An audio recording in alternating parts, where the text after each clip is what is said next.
The first thing everyone noticed was how quickly they irritated each other. It happened in meetings, in hallways, during presentations, small sparks that flared without warning. If Ayan corrected a figure on the screen, Mira immediately folded her arms and pointed out the flaw in his logic. If Mira questioned a process, Ayan responded with a thin smile and a sharper explanation than necessary. Their exchanges were polite enough to pass as professionalism, but charged enough that the room always felt tighter afterward. They worked on the same floor of a glass-wrapped corporate tower overlooking the city, both senior enough to be respected, both young enough to be ambitious. Ayan had a reputation for precision and calm under pressure. Mira was known for instinct and speed, for seeing problems before others even realized there were problems to see. Separately, they were impressive. Together, they were combustible. No one understood why. Do they hate each other? Someone once whispered near the coffee machine. They must, another replied. Look at them. Mira heard it and rolled her eyes, pretending not to care. Ayan heard it too, and pretended it was mildly amusing. Neither admitted the truth. That irritation was the only safe mask for something far more unsettling. Because Mira noticed things. She noticed that Ayan always loosened his tie when he was thinking, that he listened with his whole body, that his voice dropped slightly when he was serious. She noticed the way her pulse reacted when he leaned too close to point at her screen. And Ayan noticed things too. He noticed the way Mira tucked her hair behind her ear when she was nervous, the way her focus sharpened when challenged, the way silence settled differently around her than around anyone else. He noticed that his best work happened after arguing with her. That annoyed him most of all. On a Thursday afternoon thick with deadlines and impatience, the tension finally snapped into something unavoidable. They were both late to a review session on the 37th floor. Mira came out of the stairwell, breathless, just as Ayan reached the elevator bank. Their eyes met, and for a brief moment neither spoke. After you, Ayan said stiffly, holding the elevator door. Mira stepped in without thanking him. You could have waited earlier, she muttered. You could have been on time, he replied. The door slid shut with a soft chime. The elevator rose smoothly for about 10 seconds before it jerked violently and stopped. The lights flickered once, then again. Myra's breath caught before she could stop it. The silence that followed was not the comfortable kind. Ayan pressed the emergency button. Nothing happened. He tried again, firmer this time. Still nothing. Great, Mira said, forcing sarcasm into her voice. Of course. It's fine, Ayan said automatically, even as his heart began to pound. It's probably a brief pause.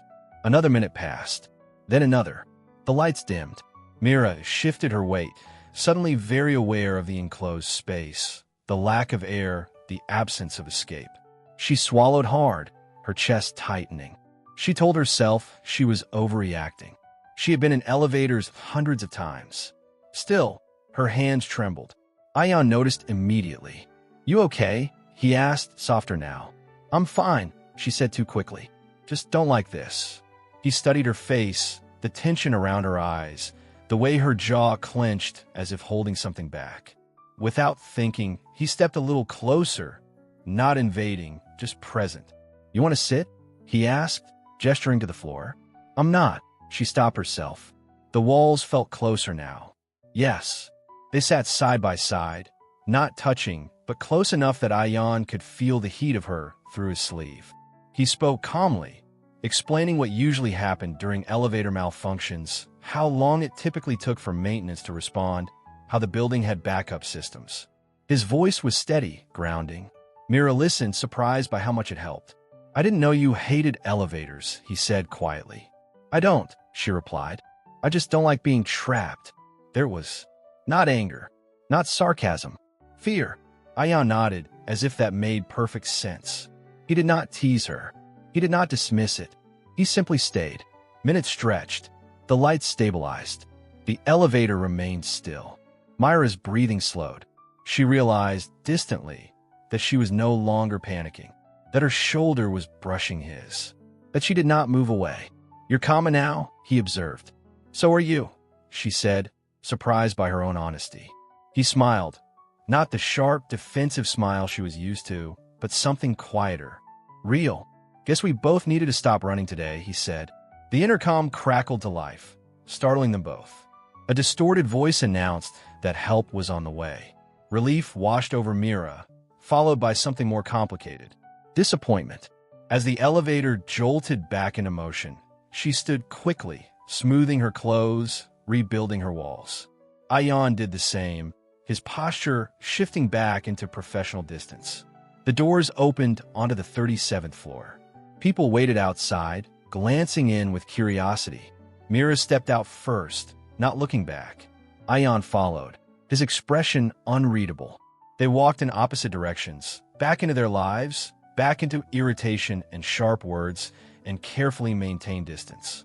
But something had changed, because now they both knew the truth. What they felt was not dislike, and pretending otherwise was going to become much harder. The office felt different the next morning, though nothing about it had actually changed. The same polished floors reflected the same overhead lights. The same low hum of conversations drifted between desks. The same deadlines loomed. And yet, for Mira, everything seemed subtly off balance, as if the ground beneath her had shifted by a fraction she could not correct. She noticed at the moment she stepped onto the floor. Ayan was already there. He stood near the windows, jacket draped over the back of his chair, sleeves rolled up as he studied a set of figures on his tablet. He looked up, sensed her presence without seeing her, and then their eyes met. There was no sarcasm, no tension-charged remark, just a brief, unfamiliar pause. "Morning," he said. "Morning," she replied. The exchange was simple, polite, and entirely wrong. Mira walked to her desk, unsettled by how much space the silence between them took up. She sat, opened her laptop, and stared at the screen without reading a single word. Her mind kept drifting back to the elevator. The dim lights, his calm voice, the steady presence she had not realized she needed. She hated that memory. Across the floor, Ayan felt it too. He tried to focus, but the numbers blurred. He had replayed the moment she admitted she hated being trapped more times than he cared to admit. It had stripped away something he had assumed about her, that she was unshakable, immune to fear. Seeing her vulnerable had shifted his internal image of her, making it warmer, more human, and infinitely more dangerous. By mid-morning, it became clear avoidance would not work. They were both summoned into a glass-walled conference room by an email marked urgent. The project was high-profile, complex, and already behind schedule. The message ended with a line that made Myra's jaw tighten and Ayan's shoulders tense. Joint leadership required. They entered the room separately, taking seats on opposite sides of the table. The department head outlined expectations, timelines, and consequences with brutal efficiency. The implication was clear. Failure was not an option. "You two are the best people for this," the department head said, glancing between them. "Which means you will work together." Mira nodded, expression neutral. Ayan inclined his head. Neither argued. After the meeting, they lingered awkwardly, everyone else filing out with glances that bordered on curiosity. "Well," Ayan said finally, breaking the silence. "Looks like we're partners." "Looks like it," Mira replied. The word lingered longer than it should have. They began working together that afternoon, and something unexpected happened. It was easy. Not polite easy or forced easy, but instinctive. Mira anticipated problems before they surfaced. Ayan refined solutions before they collapsed. Their ideas layered seamlessly, each strengthening the other. By the end of the day, they had accomplished more than most teams did in a week. They barely noticed the time. It was only when the office lights dimmed automatically that Mira looked up, startled. "It's late." Ayan checked his watch. Later than that. She hesitated. "There's a cafe downstairs still open." He nodded. "I'll grab something." When he returned, he placed a cup beside her without comment. She glanced at it, exactly how she took her coffee. Her fingers stilled. "Thanks," she said quietly. He shrugged, as if it were nothing. But it was not nothing. Not to her. As the days passed, the pattern repeated. They worked late. They shared silence. They argued, but without bite. Their conversations softened, stretching beyond tasks into quiet observations and small confessions. Mira discovered Ayan was meticulous, not out of control, but out of care. Ayan discovered Myra's intensity masked a deep loyalty to anything she believed in. And slowly, almost imperceptibly, the irritation faded. Not replaced by comfort, exactly, something sharper than that. Awareness. They became hyper-conscious of each other's presence, of proximity, of touch that almost happened and did not, of words carefully chosen to mean less than they actually did. Colleagues noticed. The whispers changed tone. "They're different now," someone murmured. Mira pretended not to hear. Ayan pretended not to care. Then, without warning, Ayan pulled back. He stopped lingering at her desk. He answered emails instead of talking. He left on time. The absence hit Mira harder than she expected. She told herself it was professional distance, nothing more. That this was what they had always done. But the quiet stretched too long, the warmth evaporating without explanation. Finally, one evening, she found him packing up early. "Are you done for the day?" she asked, keeping her voice steady. "Yes," he said. "You've got this covered." She nodded, forcing a smile. "Right?" He hesitated, as if wanting to say something else, then left.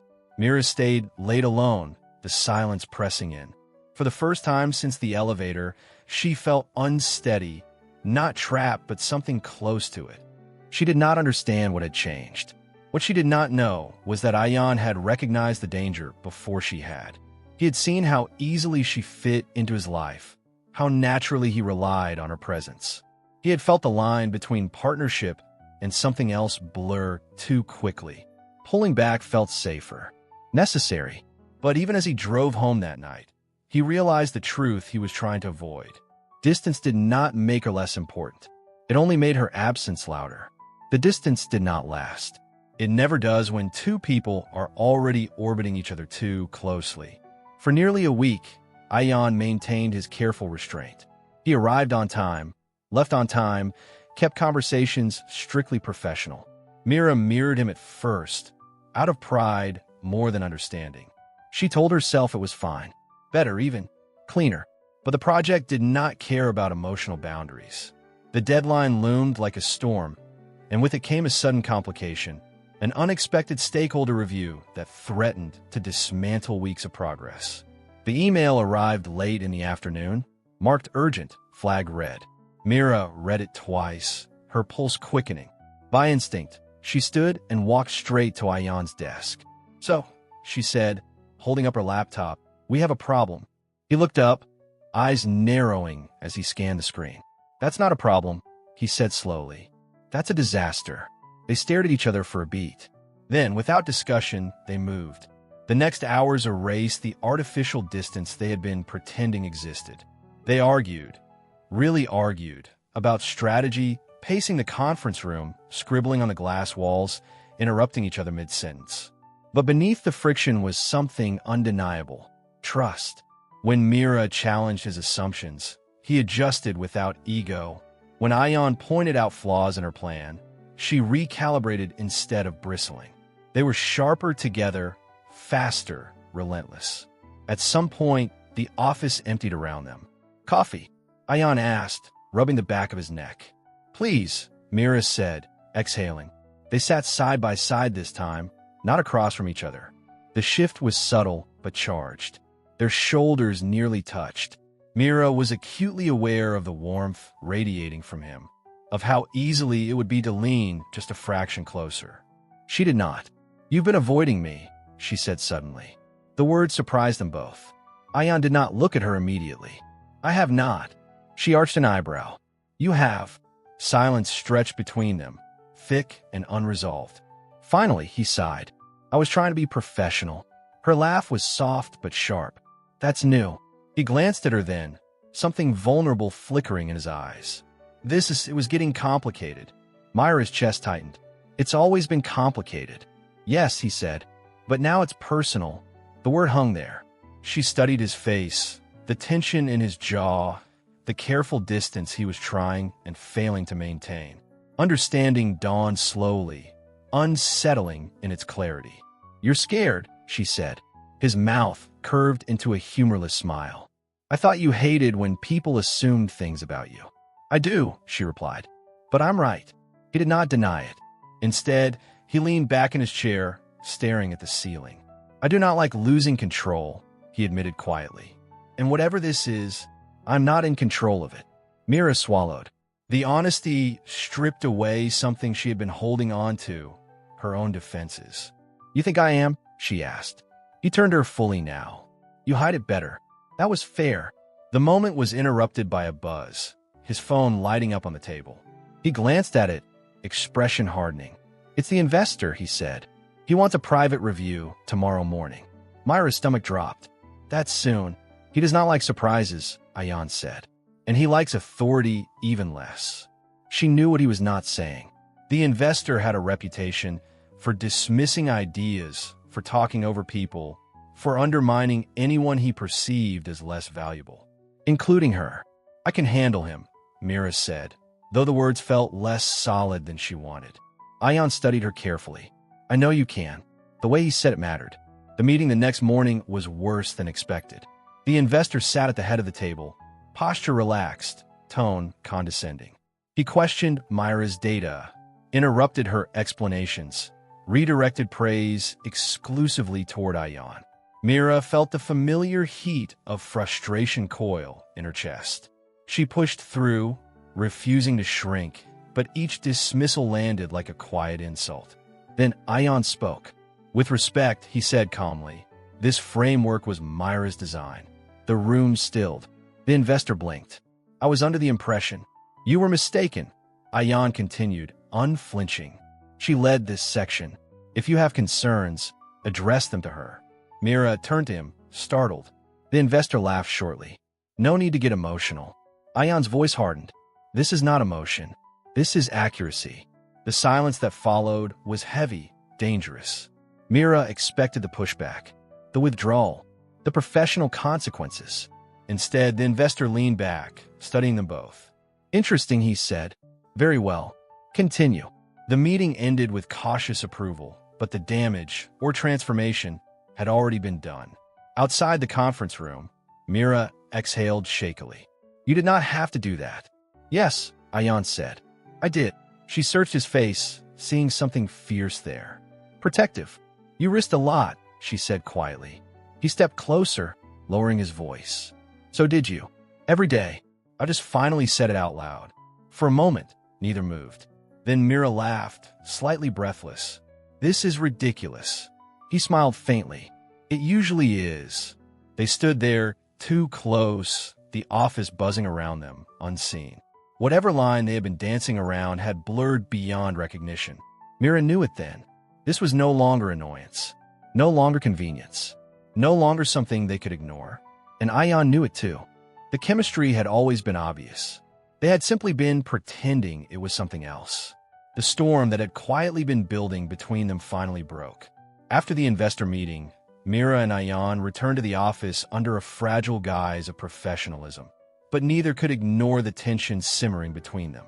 Every glance, every brush of their arms felt magnified, charged.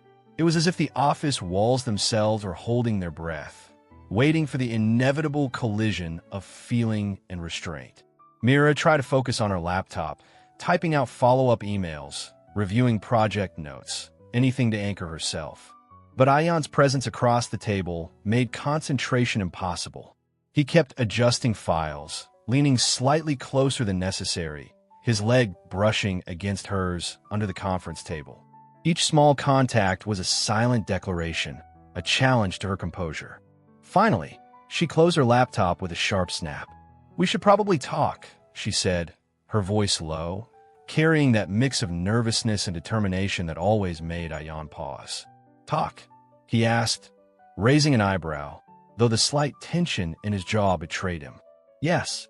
About this," she gestured vaguely between them. "We can't keep pretending it's not affecting us. Everything, the office, the project, the chemistry, it's all tangled." He exhaled slowly, leaning back in his chair, his gaze never leaving hers. "You're right. I've been pretending I can control it, control us, but it's impossible." She bit her lip, relieved that he admitted it. yet unsettled by what that admission meant. "So, what do we do?" He stood, walking around the table to stand beside her, close enough that she could feel the heat radiating off him. "We stop pretending. We figure it out together." His hand hovered near hers, uncertain yet daring her to meet him halfway. Her pulse surged. "Together," she whispered, "even though it's terrifying." "Terrifying," he agreed, a faint smile tugging at his lips. "But maybe worth it." For the rest of the afternoon, they lingered in that fragile balance between work and desire. Emails went unanswered. Files remained scattered, but they were aware of each other in ways they hadn't allowed themselves before. A casual touch when passing documents, a shared glance when someone walked past, a small brush of fingers that lingered too long to be accidental. By evening, the office had emptied, the hum of fluorescent lights replaced by the quiet rhythm of a nearly empty floor. Mira was gathering her things when Ayan approached her with an intensity she could feel before she saw it in his eyes. "Stay for a minute," he said. She froze, sensing the weight behind the simple request. "A minute," she agreed, closing her laptop and tucking her notes under her arm. They walked to the lounge, a space private enough to escape prying eyes, yet still tethered to the reality they were trying to navigate. Ayan leaned against the countertop, watching her, his expression unreadable. "I shouldn't," he muttered. "Shouldn't what?" she asked softly, though she already knew. "Do this," he said, his voice rough with restraint. "This us here now. It's unprofessional, dangerous." Her heart raced, but she stepped closer anyway. "And yet you want to—" His eyes flicked to hers, raw honesty breaking through the walls he'd built. Every day, the moment stretched, taut and fragile. Then, slowly, almost hesitantly, he closed the distance between them. His hand brushed her cheek, tentative, asking permission. She leaned into it without hesitation. Their first kiss was soft, exploratory, a test of boundaries they had danced around for months. But the intensity of months of denied desire crashed through in that single moment, and suddenly the kiss deepened, urgent and consuming. Mira wrapped her arms around his neck, feeling the steady rhythm of his heartbeat, grounding herself in the certainty of him. When they finally parted, breathless and shaking slightly, they stared at each other, the reality of what had just happened sinking in. "We shouldn't," she whispered, echoing his earlier words. "Definitely shouldn't," he agreed, but there was no hesitation in his voice. Yet they couldn't stop, not in the privacy of that empty office, not with the tension between them screaming to be released. Hands traced familiar paths, touches became bolder, and every carefully constructed barrier melted away. For once, they were no longer colleagues navigating attraction. They were two people claiming what had always been theirs despite everything else. Eventually, the office clock ticked loudly, reminding them that the world outside still existed. They straightened, adjusted their clothes, and returned to the desks, pretending to work, pretending that the fire smoldering between them was just a shared sense of camaraderie. But the energy lingered, tangible, unspoken, transforming every glance and brush of hands into a quiet declaration of what they now shared. As Mira packed up to leave that night, she caught Ayan watching her, a faint smile tugging at his lips. "See you tomorrow?" he asked, voice low, carrying both promise and question. "Tomorrow," she replied, her own smile mirroring his. They left the office together, side by side, hands brushing deliberately, just enough to feel the connection without breaking the fragile new rules they'd created. Outside, the city lights reflected in their eyes, and Mira realized something profound. Nothing about this was simple, nothing about this was safe, but it was real. And for the first time, that was enough. The ride home was quiet, comfortable, each lost in thoughts about the day's events and the invisible tether that now linked them irrevocably. Both knew that tomorrow would bring more challenges, more tension to navigate, but neither minded. They had crossed the line, admitted the truth, and in doing so had turned the impossible into something tangible, something worth protecting. That night, Mira lay in her apartment, replaying the day over and over. Every glance, every touch, every unspoken promise. She smiled despite herself, knowing that the storm had arrived.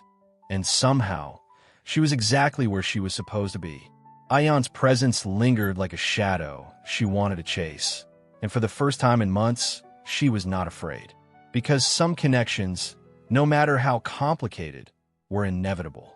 And as it finally broken free of pretense, the tension that had been simmering for months reached a fever pitch the very moment Marcus Hartley entered Myra's life. It began at a networking event, a gala filled with polished attorneys, partners, and a sea of suits under glittering chandeliers. Myra had been walking the floor, exchanging polite smiles and handshakes, when Marcus approached, his presence commanding and confident. "Myra Dawson," he said, extending a hand, "I've heard a lot about your work on the Mercer case. Truly impressive." Myra shook his hand politely, fully aware of Ayan observing from across the room, his jaw tight, his posture rigid. "Thank you, Mr. Hartley," she replied. "I'm glad my work speaks for itself." Marcus smiled, leaning slightly closer, voice low. "I'd love to discuss your insights over dinner. There's a new French bistro in Tribeca I think you'd enjoy." Before Myra could respond, Ayan appeared at her side, 2 glasses of champagne in hand. His tone was professional, but his eyes were sharp, unwavering. "Myra, the Mercer representatives are ready for a debrief. Shall we?" Marcus' smile didn't falter. "Another time, I hope." Myra excused herself, walking with Ayan to the far end of the hall. As soon as they were out of earshot, her voice softened. That didn't help. Ayan's fingers brushed hers, protective, possessive. "I noticed. He's clearly interested, but he's not you." She felt her heart tighten. "I know. I just hate feeling like I have to defend us." He turned to face her fully, his gaze intense. "We don't need defending. We're real. And if anyone wants to challenge that, they'll have to deal with me first." The tension melted into a shared laugh, but the chemistry, the pull they had been trying to tame, was impossible to ignore. It followed them into the next week of work, into strategy sessions, into long nights at the office. Every glance, every touch, every brush of fingers under the table was electric, charged with months of suppressed desire. Myra tried to focus on the Mercer project, reviewing documents, compiling briefs, and preparing presentations. Ayan, equally diligent, kept pace beside her, but the closeness was torture.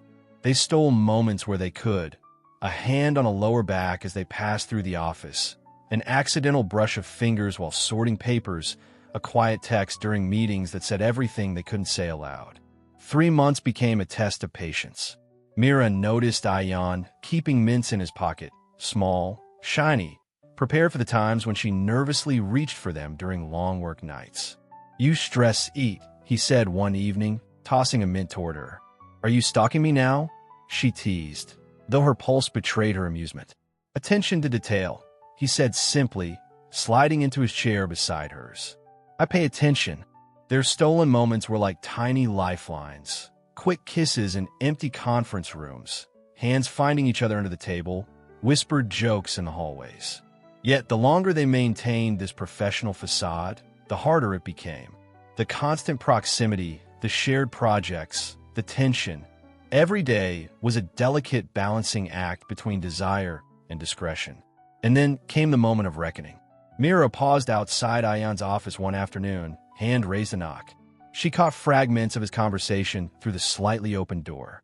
"Partnership structure, not sustainable long-term. Something has to change." Her chest tightened. He was talking about them, wasn't he? About their relationship interfering with work? For the next 3 days, she kept her distance. Polite, professional, unavailable. Ayan noticed immediately. "Did I do something?" he asked on Thursday, cornering her in the break room. "No," she replied, forcing a smile. "I'm just busy. And maybe you were right. After the Mercer case, we can figure things out." Her voice was clipped, but inside, she was unraveling. She wanted to tell him everything, to cling to him and never let go, but she couldn't. Not yet. The following day brought the most high-stakes meeting of their careers. Harrison Blackwell, billionaire investor and notorious perfectionist, had joined the room. Myra presented the project strategy, articulating every detail with precision. Blackwell listened, but then, interrupting mid-sentence, he sneered. This is what Mercer is paying for? A little girl playing lawyer? Maybe someone with actual experience should explain this properly. The room fell silent. Myra's face flushed with humiliation. Ion, however, did not hesitate. He stood, chair scraping against the floor, voice ice-cold and authoritative. Mr. Blackwell, you will speak to Ms. Dawson with respect, or this meeting ends immediately. Excuse me? Blackwell blinked, startled. You heard me, Ion said, stepping closer, unwavering. Ms. Dawson is one of the most brilliant attorneys in this city. If you can't recognize that, you're not the investor we want. Blackwell's face reddened, and he stumbled backward under the weight of Ion's intensity. Highly inappropriate, he muttered. Then leave, Ion said simply, never breaking eye contact with Mira. The door's right there. Once the billionaire exited, Myra's breath caught. You just told off a billionaire investor for me, she whispered, stunned and awed. I love you, he said quietly, cupping her face, thumb brushing her cheek. I've loved you for months. I'm done pretending it's just professional. You're brilliant, strong, beautiful, and I love you. Always have. Her own heart swelled as tears threatened. I love you too, she breathed. The room was empty, the glass walls separating them from the world outside, but nothing else mattered. The fear, the stress, the months of tension, it all dissolved in that declaration. They were no longer hiding. They were no longer pretending. And as they left the conference room together, hands clasped tightly, Mira realized that sometimes love demanded courage. And sometimes it required standing up in front of the world, even a room full of lawyers and investors, and declaring it boldly, irrevocably. From that moment, nothing would be the same. Their chemistry, once disguised as mutual annoyance, had ignited into something undeniable, unshakable, and entirely theirs. The morning sunlight spilled across the city as Mira stood in front of the mirror, adjusting the delicate cream-colored dress she'd chosen for the day. Her hands trembled slightly, not from nerves about the crowd, but from the sheer gravity of the moment. Today was the day she and Ion would make the commitment official, not just as partners at work, but as partners in life. Emma, Ion's sister, hovered behind her with a gentle smile, fussing with the veil and smoothing stray strands of hair. You look beautiful, she said, her voice soft. Ion is going to cry when he sees you. Mira laughed nervously. He better not. I've spent hours getting this right. There was a knock at the door, and James poked his head in, grinning like a mischievous child. Ready? Your unnecessarily tall groom is pacing like a caged tiger out there. Taking a deep breath, Mira nodded. Ready as I'll ever be. Walking down the aisle felt surreal. Faces blurred into a soft haze of smiles and admiration as she approached the front, where Ion stood, his eyes locked on hers. He looked impossibly handsome, confident, yet vulnerable in the way that had first drawn her to him months ago. As she drew closer, she noticed a subtle glisten at the corner of his eyes. He was trying not to cry. When she reached him, he took her hand, sliding it into his as naturally as breathing. Hello, Mrs. Olai, he whispered, voice low. Keeping Dawson professionally, she reminded him with a playful smirk. I know, he replied, squeezing her hand, but let me have this moment. Their vows were a mixture of laughter, tears, and gentle teasing. Ion promised to love her forever, to always reach the things on the top shelf for her, and to stop calling her 5 feet 3 inches. Though Mira interrupted immediately, laughing through happy tears, declaring that she knew that was a lie and that he would never stop. Myra's own promises were tender, sincere, and lightly mischievous, reflecting the years of shared battles, small annoyances, and growing intimacy they had experienced together. The kiss at the end of the ceremony was met with joyous applause, and the reception at Rose's restaurant was filled with warmth, laughter, and soft candlelight. For a few blissful hours, the world faded away, leaving only them, hand in hand, hearts intertwined, and finally free from the pretense that had once defined their connection. Their honeymoon in Italy was a continuation of that freedom. For 2 weeks, they wandered through Naples, Rome, and Venice, exploring ancient streets and savoring rich flavors, from pizza with extra basil to gelato under the sun. They got lost on purpose in Venice, allowing themselves to be swept away by the canals and bridges, the adventure reflecting the spontaneity and trust that had always defined their relationship. Returning home, they settled into a new apartment, larger to accommodate their ever-growing collection of books, case files, and, of course, Judge the cat, who immediately claimed the prime window perch. Mira was 6 months pregnant, her belly a round, beautiful reminder of the life they were creating together. Ayan's eyes lit up with awe and tenderness every time he touched her stomach, marveling at the tiny life that was their shared future. About the elevator, he teased one evening, hand resting on her belly. Mira threw a pillow at him. Absolutely not. That's where we fell in love, and we're not rewriting history with panic attacks and dusty mints. He laughed, leaning down to kiss her temple. Fine. Okay. No elevator. History remains sacred. Evenings were a cozy routine. Myra's feet in Ayan's lap as he rubbed them. Old movies playing in the background, case files spread around in organized chaos. They bickered gently over work strategies, competitive but loving, reminding each other that the spark of mutual annoyance had never truly disappeared. It had simply transformed into a comforting, playful rhythm. Morning routines were equally intimate. Mira woke to the smell of fresh coffee and Ayan humming in the kitchen, pajama pants slightly askew, looking impossibly domestic and utterly hers. They shared quiet smiles, little touches, and small conversations that felt monumental in their simplicity. Morning, 5 feet 3 inches, he teased. Morning, unnecessarily tall, she replied, taking the mug he handed her and leaning into his warmth. Even at work, their connection was apparent. Entering the office together was both exhilarating and nerve-wracking. Hands brushed, glances were exchanged, and the entire staff knew. But rather than detracting from professionalism, it became an unspoken bond that strengthened their collaboration. The elevator, once a trap, now carried them effortlessly between floors, a silent reminder of the day it had changed everything. Late at night, when the office was empty, they sometimes wrote it together just to relive those moments. Ayan would whisper, "Thank you for being trapped in that elevator with me." Mira would smile, turning to him and standing on tiptoes, even in heels, to press a soft kiss to his lips. "Best 40 minutes of my life," she murmured. The elevator opened, doors sliding aside to reveal the bustling world outside. Hand in hand, they stepped forward, ready to face everything together.